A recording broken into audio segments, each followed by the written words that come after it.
أعوذ بالله من الشيطان الرجيم.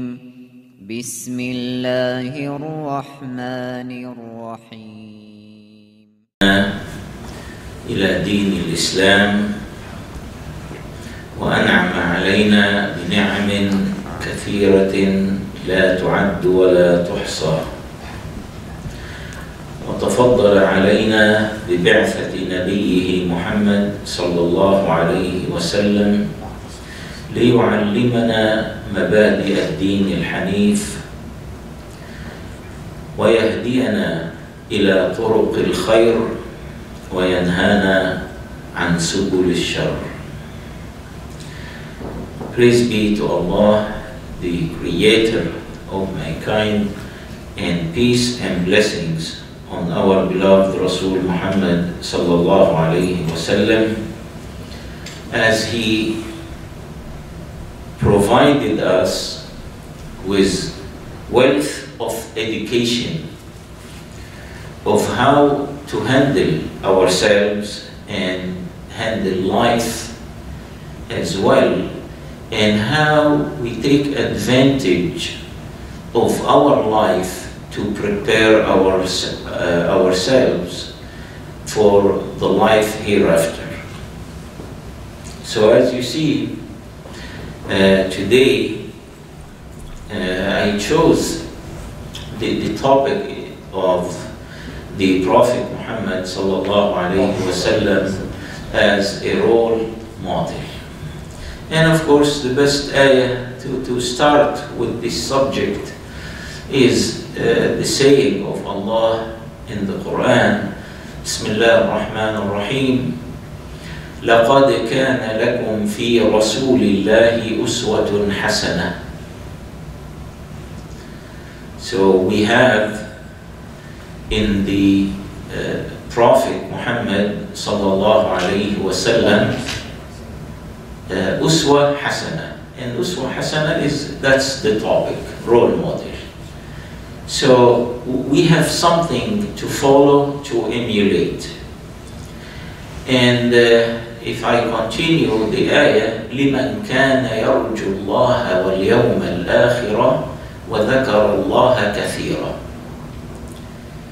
So it means here, like whoever is seeking the love of Allah and the day of judgment, and for those who would like to engage themselves in the remembrance of Allah. So if you want to say, how do I do the dhikr of Allah?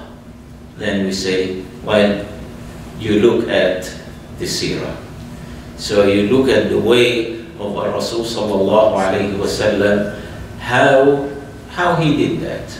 And of course, this last part was very important. It is like Rasul sallallahu alayhi wasallam came and he lived with people who used to worship idols. And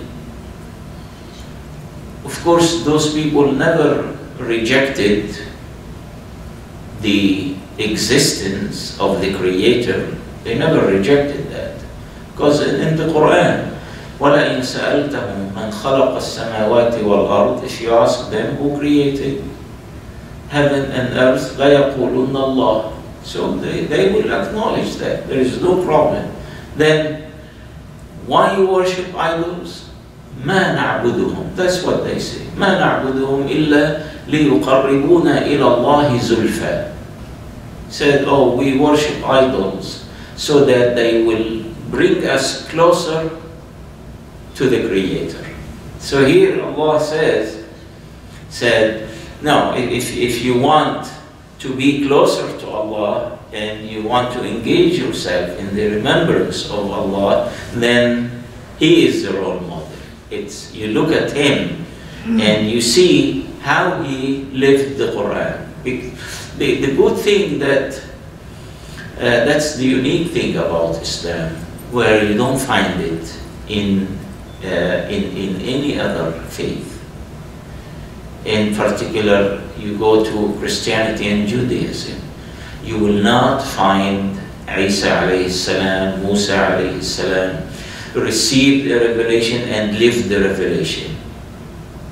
The only revelation that was practiced by a prophet was Islam. Because he lived everything from the beginning to the end.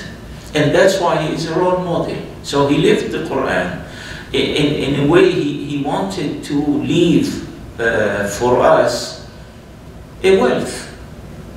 How to make money and how to be good at the same time. So, as you see here, you see that Rasul sallallahu alayhi wasallam was the perfect model of modesty, then kindness, then compassion. Why he is a role model? He conveyed his message complete and perfect. So you will not find that somewhere else. He carried out his duties with grace and dignity. So look at that. It's all these things here. It shows that our deen Islam is nothing but the deen of akhlaq, ethics. Perfect way. He was Rasul sallallahu alayhi wasallam. He was modest.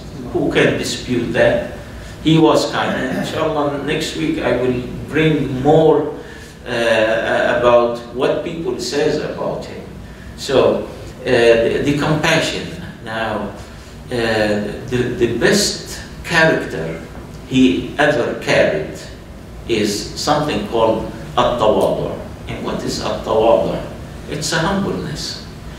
And what is humbleness really? It's like to feel that the presence of someone else is not a threat to you.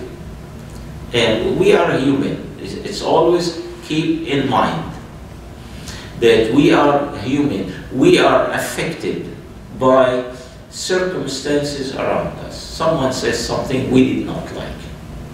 Then what do? We react. And the reaction is very important here. If you are trained very well, and this is what I said in Salat al-Jum'ah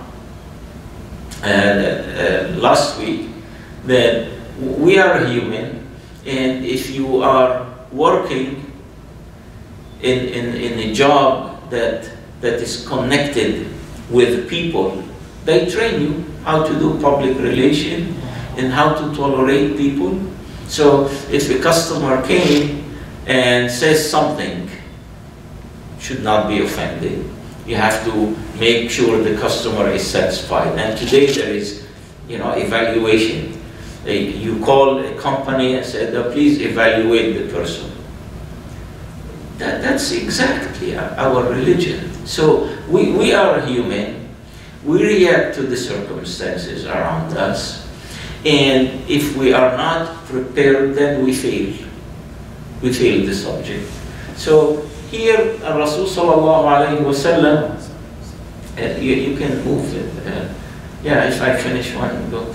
So he has in his good manners. No, the one before. Yeah. Gentleness, cordiality, sympathy, forbearance. So he has left a practical and ideal example of behavior for Muslims in all ages.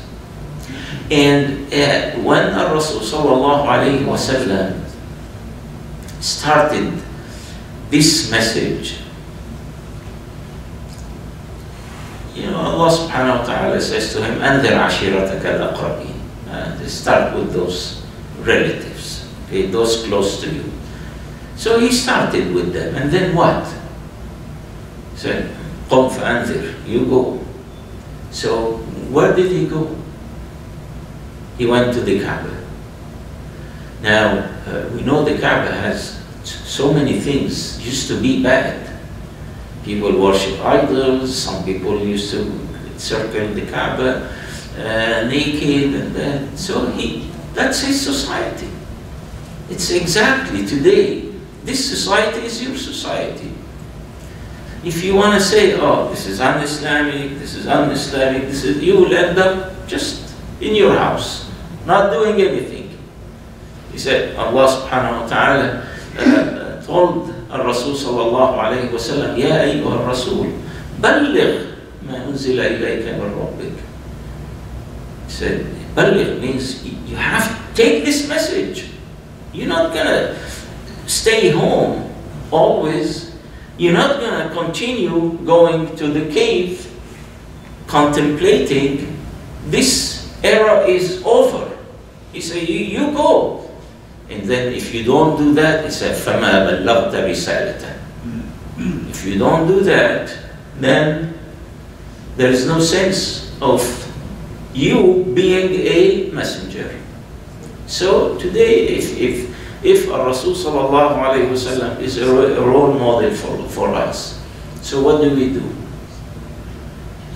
If you want to do his job, then he says to us, بَلِّغُ عَنِّي what?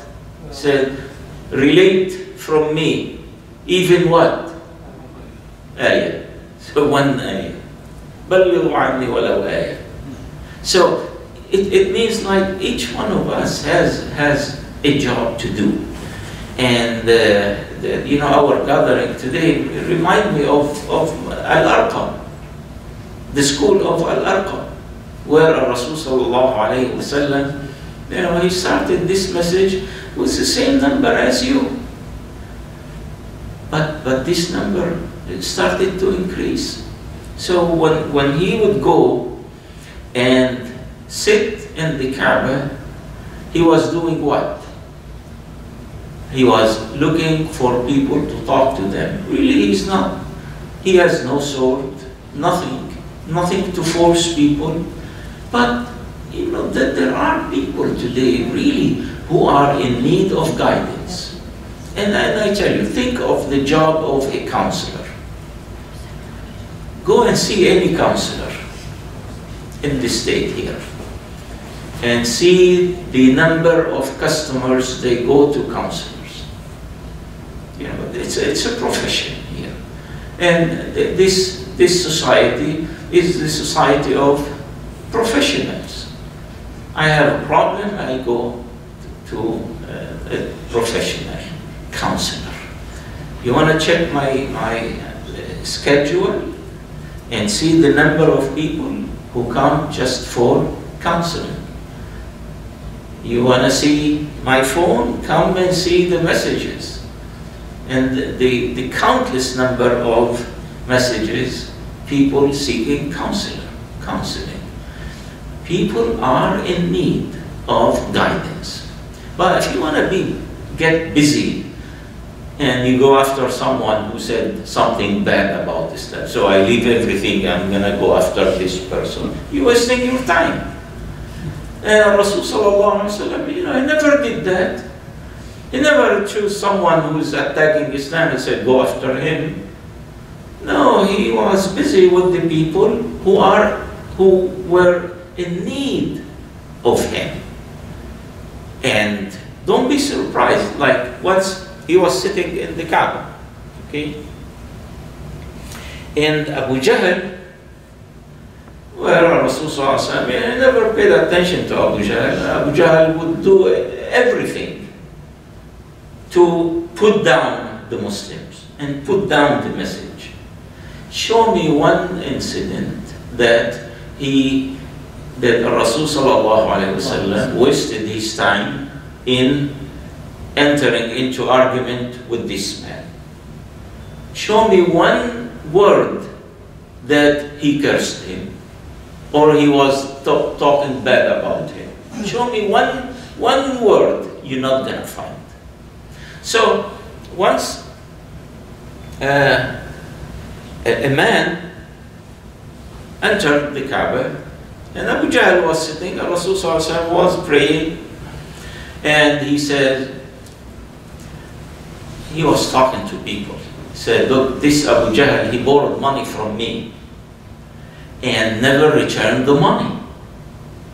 Can someone help me? So one of those who wants to have fun, little fun, says, you see this man sitting there? You go to him. He's gonna help you get your money from Abu Jahl. And look at that. So the man, he didn't know anything. He went, he shook hands with our Rasul sallallahu alayhi wa sallam, and he says, the people suggested that I come to you to help me. And help you with what? He said, Abu Jahl borrowed money from me. He never returned the money to me. And he said, who sent you here? He said, but this man there. Well, you know that this is a gang from the gang of Abu Jahl. He wants to have fun a little bit. So the Rasul sallallahu alaihi wasallam, he said, is it he? He's the one? He said, yes. He said, okay, I'm going to get you the money. So he stood up. He walked toward Abu Jahl. He took the man with him. And he said, Abu Jahl, you took money from this man? Yeah. He said, pay him back the money. And immediately Abu Jahl stood up, he went to his house, get the money, and he gave the man his money. And the people said, what's going on here? I mean, this is the man who was looking for an opportunity to have fun. And now he's listening. So they went to Abu Jahl. He said, they spoke with him. He said, what's going on? He said, well, by Allah, he said, when this man came to me, I did not see his face. All what I saw is the face of a lion opening his mouth just to catch me. And I was very scared. And I will go and give the money to the man his money. So, it's, of course here, you have to speak of something here. When Allah subhanahu wa ta'ala told Rasul sallallahu alayhi wa sallam, when he says, فَإِن لَمْ تَفْعَلْ وَإِلَّا تَفْعَلْ, okay, فَمَا بَلَّغْتَ رِسَالَتَهُ. And then in the same ayah said, وَاللَّهُ يَعْصِمُكَ مِنَ النَّاسِ. Allah will give you protection. So sometimes we are scared. We don't want to do this, we don't want to do that. But believe me, you don't know how things will go. And all what we need, get a book about stories of those people who took their Islam and read it. It's amazing what they tell you. And when they tell you, some of them will tell you like, oh, I was walking, I met a Muslim and he was so good, and then that thing attracted me to read something about Islam. I was so against this religion, and then when I saw a person with his fine personality and then I started to read, and then I started to read the Quran. That's the thing here. So, and also, Rasul sallallahu alayhi wa sallam, he said in the Kaaba, okay, he was sitting. He wasn't having fun. It wasn't easy. And look at this, like Abu Bakr will tell you, radiallahu ta'ala anhu, so Rasul sallallahu alayhi wa sallam was praying, he was making sujood, and then someone came and dumped the rubbish on him. So you think it's easy? No. You will get, someone will offend you. You will get difficulties in that. But if you're going to put in mind, whoever messed up with you, then you have to teach them a lesson, you're going nowhere. That's not the role model here. Because Rasul sallallahu alayhi wa sallam, in this particular incident, what did he do? Nothing. He kept making sujood, and when they finished, then he stood up. And then Abu Bakr came and he says, أَتَقْتُلُونَ رَجُلًا? You want to kill a person? He was saying Allah. He's not doing anything. So this is the role model that Rasul sallallahu alayhi wa sallam, and the legacy that he left for us. So let's go to this. Now, these are the things that our Rasul sallallahu alayhi wa sallam was doing. Preacher. So, if you are a preacher, you want to learn how to preach with the people, then you study the sermons and the lectures of our Rasul sallallahu alayhi wa sallam. If you are a soldier or general, watch his strategy and the bravery. And of course, don't be afraid if I'm talking about war. Someone tell, hey, you say Islam is a religion of peace, and here you talk about war.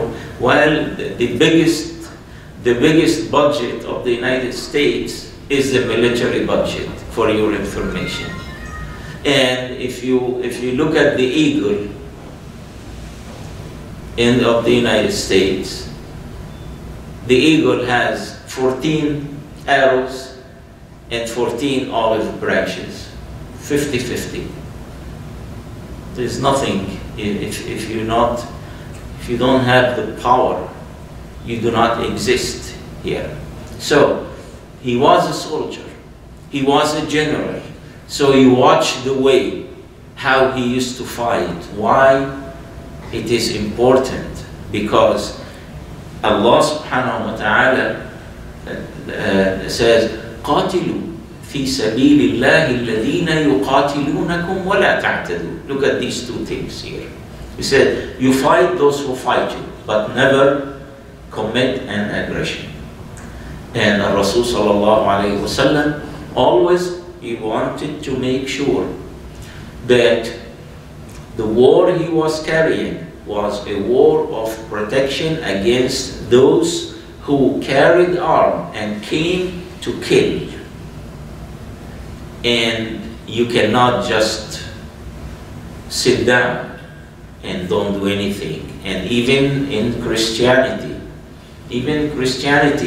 where you find Isa alayhi salam, according to the gospel, was saying that whoever hit you on your right cheek, give him the left cheek. Christians did not do that. They went beyond that in early times. Now they changed. But before, if you look at the Crusaders movement, you will find that it is full of bloodshed and killing.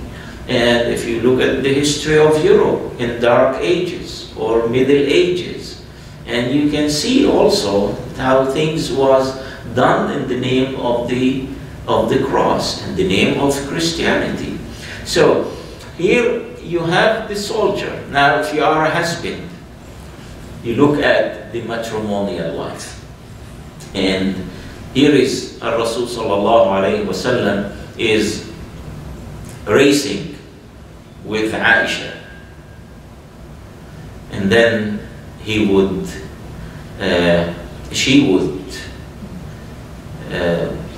win the race. She won the race. And he did not say anything. But there was another occasion, he won the race. And then he said, well, this for this. What does that mean? That's the matrimonial life. I don't want you to keep your mind in the issue of polygamy and that. This is a subject, this is a separate subject that we need to look at it separately. And if I see enough people that want me to speak about this subject, I can do one Saturday talking about this particular issue because it's sensitive, and non-Muslims, of course, look at this and they find it good subject. But the matrimony here, matrimony that I meant is how he conducted his life with his wife. And like in the case of Aisha radiallahu ta'ala anha, of course Aisha was the first one after Khadija, and that was in Medina. And once Aisha and Fatima, Fatima radiallahu ta'ala anha, the daughter of Rasul sallallahu alayhi wa sallam, he had children only from Khadija. So Aisha and Fatima, were just like engaged in a kind of discussion. So, and Aisha said that Rasul sallallahu alayhi wa sallam, she's the only virgin that he married. So Fatima said to her, and my mother, the only virgin he married was my father. So here, like, Aisha is talking about herself as a virgin, and Fatima said, well, my father was a virgin also. So it's like we are one and one, equal. But Aisha radiallahu ta'ala, she would say that I was in the house, and then it was a time of Eid, and the Subyan Ghulman al-Habasha, he said, the boys from Ethiopia, they were known for their dance, particular dance that they used to do. So they were dancing in the masjid, and Rasul sallallahu alayhi wa sallam told Aisha, do you want to watch them? So they said, yeah, I want to watch them. So Aisha would say, like, he stood up so I can rely on him with my shoulder. And I kept watching. And then he would tell her, is that enough? She would say, not enough. So in Aisha, as she said, he said, the issue was not him, was not like watching the Al-Habasha, but it was good opportunity for me to relax my arm on Rasul sallallahu alayhi wa sallam. That's the matrimonial life of Rasul sallallahu alayhi wa sallam. Now, if you are a father, see here, it's a role model of everything. Father. Some of us may have children, some of us may not. Inshallah, one day you will. And those who have children, they say, okay, you wanna treat your children, you wanna learn how you handle your children. Well, you look at Rasul sallallahu alayhi wa sallam, and you watch him. And I put here Fatima's father, Fatima, because this is how we can learn. Like, it was narrated that Rasul sallallahu alayhi wa sallam, he saw Al-Hasan and Al-Hussein were coming to the masjid, trembling, walking with difficulties. So he proceeded toward them, and he carried them, and he hugged them, and he started to kiss them. So a man saw him. He said, oh, I have 10 children. I never did that. I never kissed any of them. See here? He said, well, Rasul sallallahu alayhi wa sallam, he said, well, what would I do if Allah took the rahmah from you? Nothing I can do for you. Look at this rahmah. So you have the issue of being a father. You have children, and some of us they see in the children as a good opportunity to do like feasting, and then we yell at them. We take even like false. Oh, this is salah. You wake up. You stand up. You do this, and then today, and I think you heard last week how the Sheikh was describing about the children. And then the children, this is America, I mean, they go to public schools and they see how they are treated by teachers and this and that, and the teacher who's telling them that, the life is of a certain manner, and they are so good to them, and then when they got children, the mother is yelling, the father is yelling, and then they change. And some children, they have this issue of rebellious. So the child may become rebellious. And some parents, they say, Oh, I used to bring my children to the masjid. I bring them to the masjid, and then I see nothing happen. Yes, this may happen, but we need to learn. There is art of how to bring up our children. So let's move to, okay. If you are a father, so you learn from Fatima's father, and if you have the task of administration, you are an executive, you are a person in charge, then you follow the prophets of how to guide.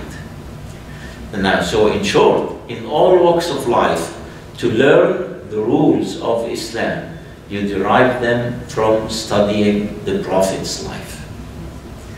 Now, studying the Prophet's life is not something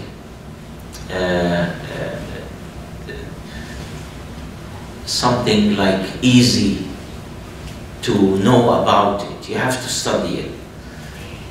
So I have a suggestion, okay. The seerah today, the seerah of Rasul sallallahu alayhi wa sallam is available in all languages. So if you want English, there is English. You want Arabic, you want Urdu, you want Farsi, you want Taiwanese, you want any language, it's there. So you have children, and you have yourself. How about like every day half page, read half page. There is a book called Al-Rahiq Al-Makhtoum, the sealed nectar. And there are other books of seerah also. Half page, read it every day, and let's see what we learn from that and that. So what is important here is to put foundation in the personality of your child and yourself. Because if you don't have foundation, that's the training I said. Training is foundation. You put the foundation, and the children will carry with them this foundation. As they enter into being teenagers and juvenile, they may be affected by outsiders. Someone will tell them something, and those children who are rebellious, they may like to do it this way or this way. Then you see that they started to go outside. Don't worry about that. You do your job, you do your work, but you have to be nice. Always be nice with them, hoping that this foundation you put in them will wake them up. That one day they will wake up and they will do better than us. And this was proven by many children today, where their parents will tell you that my child was never paid attention, and then suddenly I saw him paying attention to the religion. They want to pray, so we don't know. So we do the thing that Rasul sallallahu alayhi wa sallam told us to do it, like in the Quran, وَأْمُرْ أَهْلَكَ بِالصَّلَاةِ. And this is not only for men, it's for women also. Women, man, husband, wife, they remind each other, وَأْمُرْ أَهْلَكَ بِالصَّلَاةِ وَاسْتَبِرْ عَلَيْهَا, and be patient. Do not enforce it on them. If you enforce it, then things will go out of control. So what I meant here, that's what you see. These are collection of ahadith. Look what, I did not read the first one. So here it said, fear Allah, and you will be the most learned of people. The fear of Allah, taqwa. That's something very important. And desire for others what you desire for yourself, and you will be the most just of people. And then do good to others, and you will be the best of people. We can move now. So you look at these things here, And we take it for granted. We take these things for granted, but believe me, do not take things for granted. You train yourself of how to do it. Be merciful to others, and Allah will grant you mercy on the day of judgment. Avoid forbidden actions, and your prayers will be answered. Put trust in Allah, and you will be the strongest of people. And do not lose your temper with no one. Losing temper. You know, Allah gave us the power of al-ghadab. You know, anger. Anger is important to improve yourself, nothing else. But when a man told Rasul sallallahu alayhi wasallam to advise him, what did he say to him? He said, "La taghdab." Don't be angry. So here it's losing temper means you become angry over the limit, in a way when you see your tongue start saying words that you do not accept. When you see your hand doing something that you will regret later. So it means you are losing your temper. And here some people abuse, they have the mental abuse for their children, for their spouse, for the wife in particular, mental abuse. And what here in the court, you know, they learn many things from us. What they do, the judge will say, "I'm not going to put you in prison, but if you come again, I'll put you in prison. You go and do anger management." And they go, they take lessons, and they pay money for the class, by the way. It's not free. So here you have free class here. Anger management. And do not lose your temper with no one. But how? Yes, I'll tell you how. When you enter into a dispute, just watch yourself. Okay. Someone said word to you. So what do? You start losing anger. And then you respond with word little bit bigger. Not too much. Now the other one, he is going to respond with a word bigger than yours, little bit. And then you go little bit. And then you go little bit. And then you will notice redness in the face. The face becomes red. And the person reach rage, the stage of rage.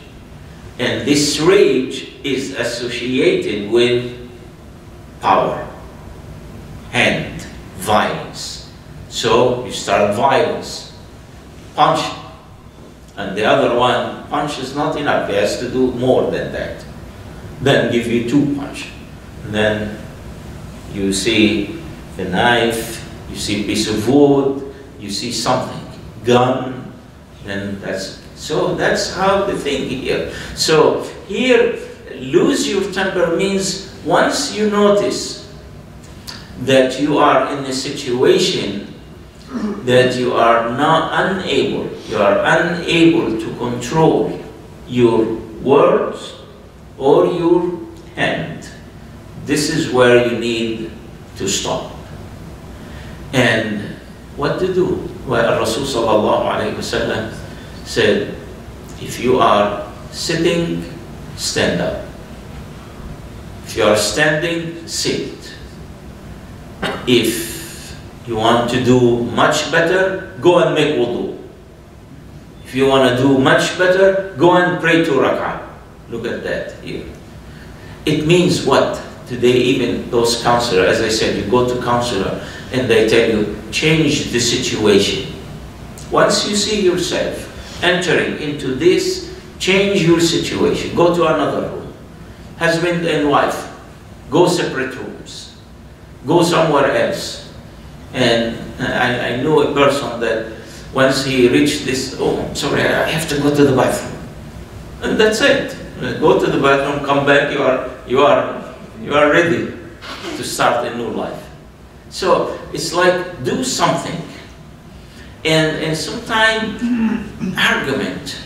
You want to solve the problem immediately. Then you say the best thing to say, you're not able really to reach a solution, all right, we'll talk tomorrow. That's it. And then you find it is so easy if you want. And that's what Rasul sallallahu alayhi wa sallam is saying here, do not lose. So because if you lose, something will happen. Now, if you keep yourself pure, Allah will enlarge your provision. رزق يعني شو pure halal. يعني you make sure that your earning is associated with halal. And of course the first thing comes in our mind, and I tell you, oh yeah, I don't sell pork, I don't buy pork, I don't buy alcohol, and that's it, I'm halal. If you think that this is the case, you are mistaken. You have to go beyond that. It means if to earn money while making someone else upset, as you have to think twice before you do that. That's the pure here, that you earn your living with honesty. And remember this. Rasul sallallahu alayhi wa sallam says, يغفر للشهيد كل شيء. So Allah will forgive the shaheed everything. Then he says, إلا الدين, except debt. So look at that. It's someone who is really fighting purely to protect his religion, himself, his country. He's not waging war. He's not attacking anyone. He's doing it so perfectly. And he died in the battlefield. And Allah subhanahu wa ta'ala said that this is a martyr. On the day of judgment, Allah said, stop this issue of martyrdom. There is debt. What is debt? Like you took something from someone, you did not pay back. That is what we call haqq al-abd.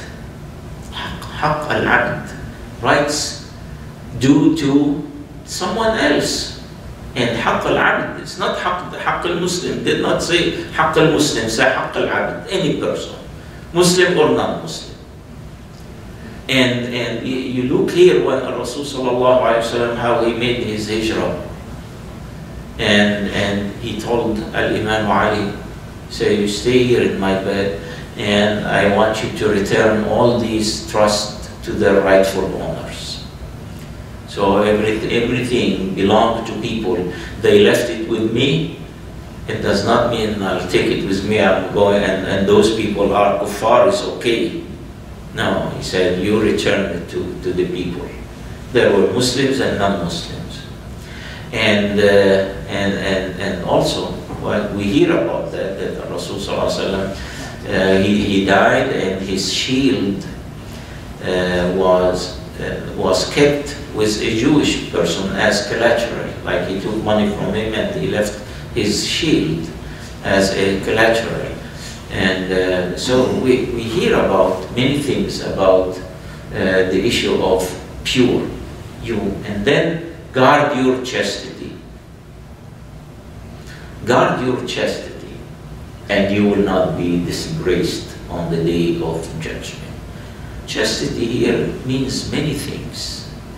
Watching things that you're not supposed to.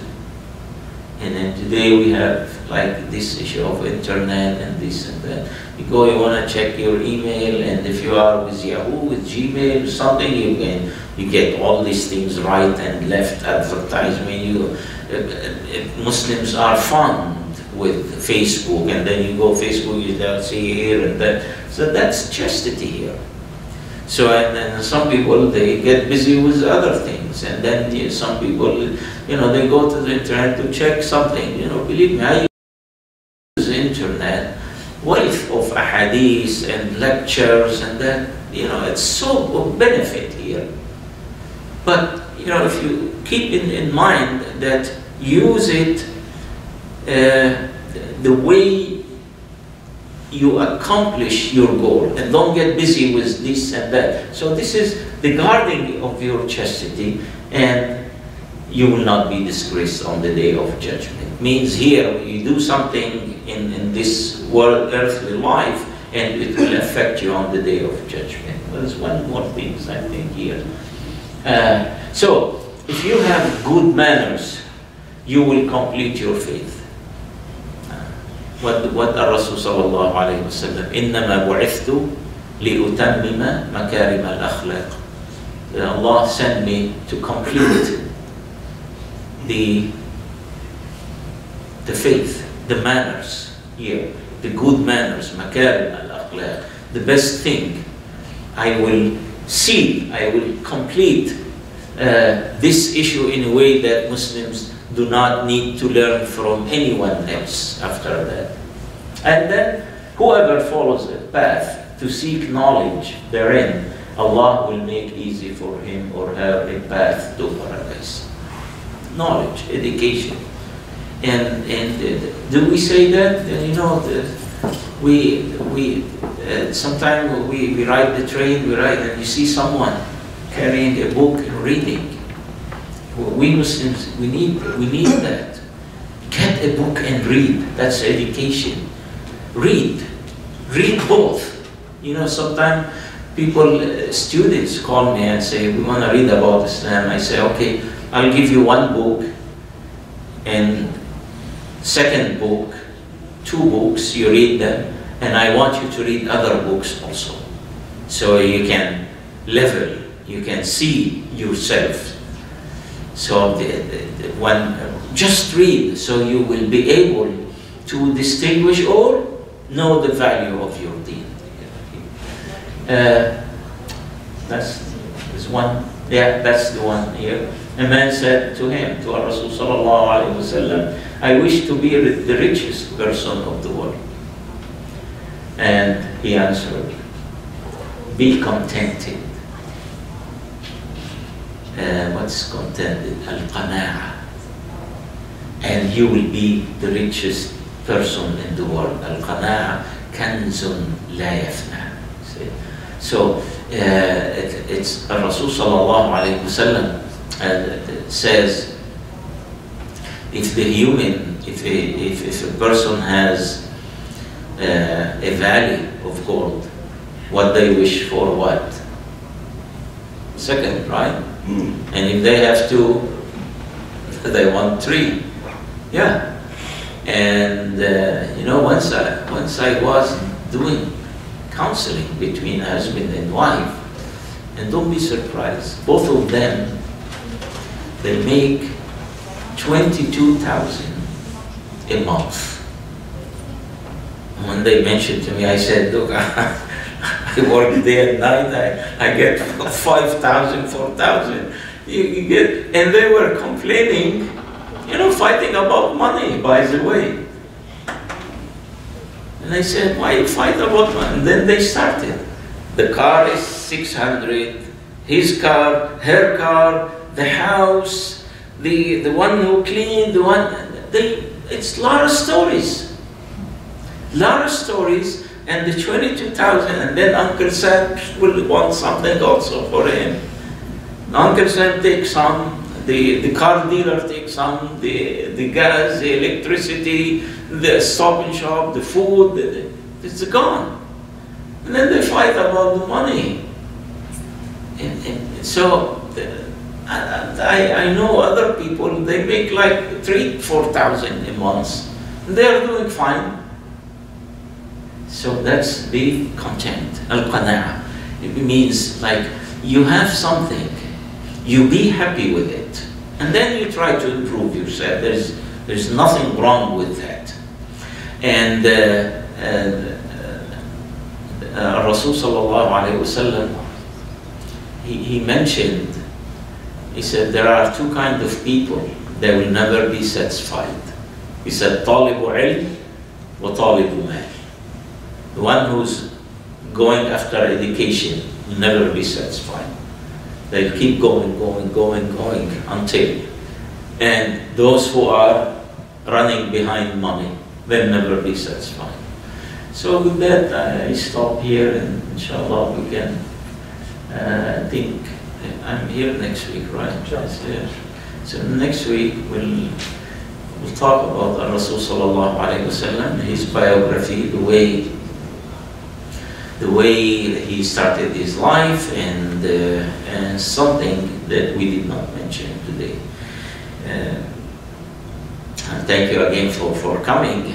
Next week, make sure you bring someone with you, inshallah. And we want to bankrupt Brother Abdullah. Make sure you bankrupt him. Bring more people so he has to feed more. Right? Are you willing? Yeah, okay. So, open for questions. Yes? The last slide seemed to be of a lot of interest to me. What would you suggest to be content in this life?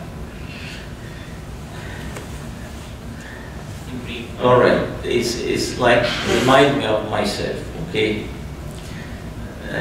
I started during like the summer, after between school, and then I go to a place, wash dishes, I sweep the floor, because I was a little child, I wanted to work. But I was happy with that. You know, I tell you, I never complained. I was happy.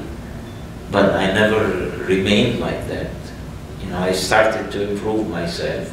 I started to learn from the shop. And then the boss said, we don't want to put you in this thing. I can get someone else. I want your expertise in another place. So he moved me to another place. I moved education, I moved, so, but I never complained. See, that's the thing here, the content is the way you are is okay, but never be satisfied. You know, it's never be satisfied. And what people do, they do short plan, long-term plan. Short plan is, you plan for next week. But I want you to plan for after 5 years. That's how I say it briefly. Is short plan, long-term plan, and in this way you will see yourself advancing. And nothing wrong with money.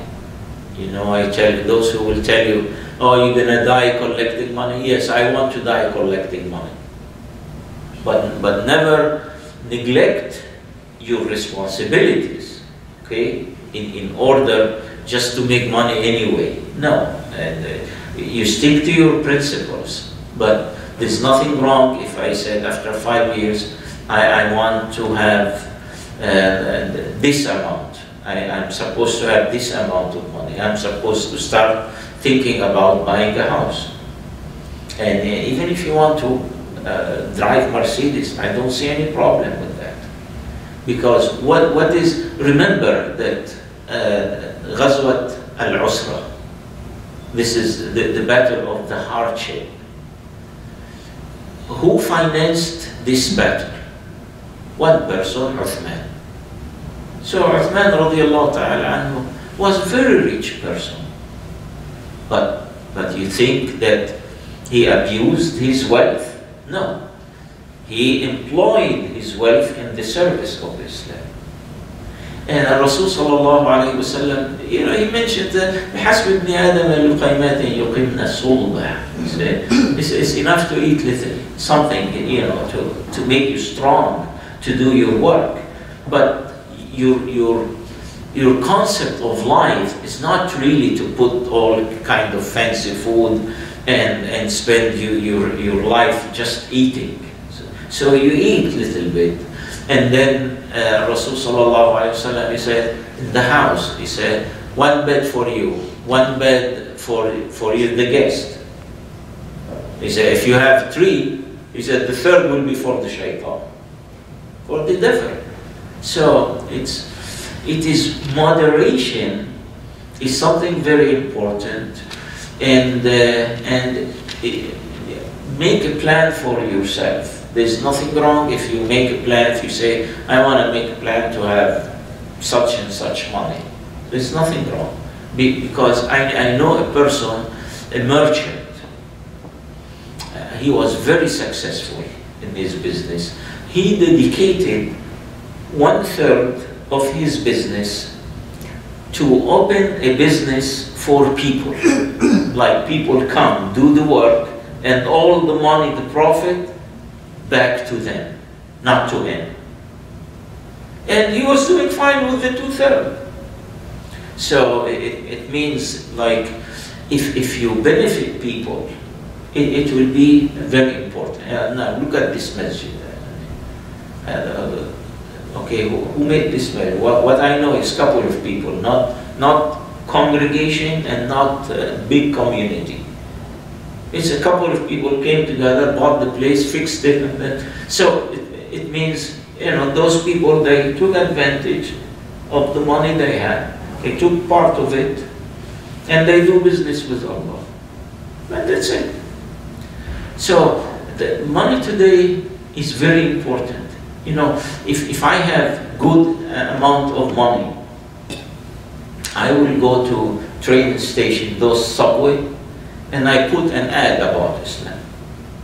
Now we're coming to the birth of the Prophet. Just a few words, put it on the subway everywhere. So if you have money, it's very important. But to sit and say, oh, not important, so, no, I disagree with that. So we make a plan, we make sure that we are successful. And the success, this is where the dua, that's the best dua. رَبَّنَا آتِنَا فِي الدُّنْيَا حَسَنَةً وَفِي الْآخِرَةِ حَسَنَةً. What does hasana mean? Some people will say hasana means reward. So no, that's not hasana, just reward. It means a good thing. I want to have a good life in this dunya. And Rasul sallallahu alaihi wasallam, he said, you live for your earthly life as if you live forever. I want to have the best thing for myself. But when it comes to responsibility, you have your zakat, I give you zakat. 2.5%, okay, I'll give 5%. Then I'll give 5% fi sabilillah. Then I'll give 10% fi sabilillah. That's 20%. You have 80%. There's nothing wrong. You can enjoy yourself, enjoy your life, but always look for others to help.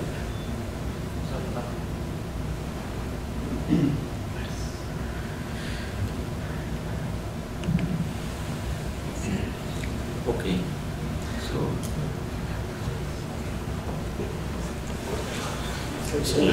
yes. Can I ask a question from last week? Is that okay? Yeah. Question from last week, last lecture. Yeah. About the Sahabi, you said that he left his wife pregnant after 2 years, he found the baby, looks like him. Yeah. You'll answer next week, so I want everyone to hear the answer. The fuqaha, they said the maximum term of al-haml is 2 years. Really? Yeah. Is it logical? Yes, they took it from the ayah. وَحَمْلُهُ وَالْوَالِدَاتُ يُرْضَعْنَ أَوْلَادَهُنَّ حَوْلَيْنِ كَامِلَيْنِ. And then the mothers will give nursing to the child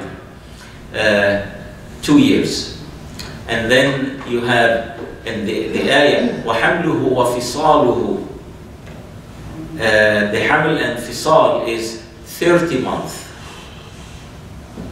So they said that based on that 30 months, if they give nursing 2 years, and then the pregnancy and the nursing is 30 months, so then you have 6 months, the minimum. So minimum 6 months, maximum 2 years. So based on that, the fuqaha ruled that if the women gave birth within 2 years, the judge can confirm the child from the father. And that's what happened in this case, that the child resembled his father. So there is no way for the father to say, this is not my child. How that thing happened, this is where you need now to go a little bit, dig into the science. And sometimes they say that a semen on the belonging of the father, who may travel or something, may touch the woman's womb and cause a pregnancy. Okay, so once, I'm coming to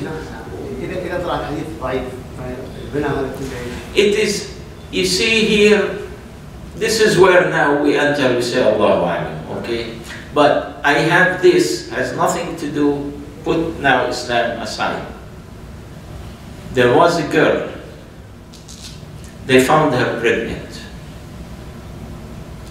And based on that, she never married. So they killed her. When they did the autopsy, they found that the girl is virgin.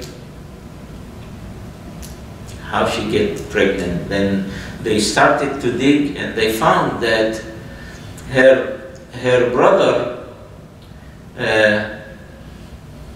masturbated in the bathroom, and he wiped with his underwear, and he left it, and somehow the semen get to the girl without knowing, of course, indirectly, and that's where they find today is what we call the